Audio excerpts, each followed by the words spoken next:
папка, ты опять мне снился, только в этот раз на войне. Я немножко даже удивился, до чего ж ты прежний был во сне.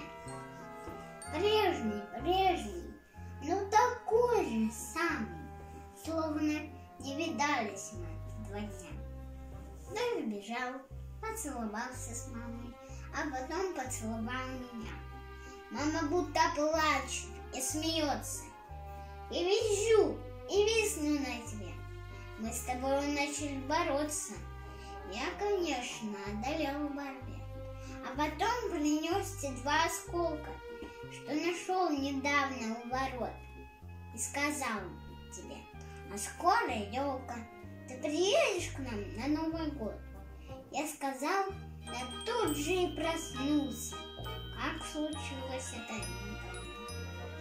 Осторожно к стенке прикоснулся, в удивление посмотрел во тьму. Тьма такая, ничего не видно, аж круги в глазах от этой тьмы. Да чего ж мне сделалось обидно, что с тобой расстались мы. Папа, ты вернешься невредимый, ведь война когда-нибудь пройдет.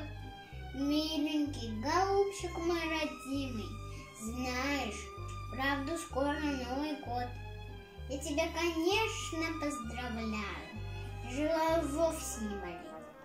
Я тебе желаю поскорее фашистов одолеть, чтобы они наш край не разрушали, чтоб как прежде можно было жить, чтоб они мне больше не мешали обнимать тебя любить, чтоб над всем таким большущим миром днем и ночью был веселый свет. Поклонись бойцам и командирам, передай им от меня привет. Пожелай им всякую удачу, пусть идут на немцев как один.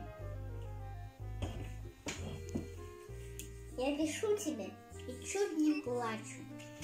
Это так, от радости. Ой,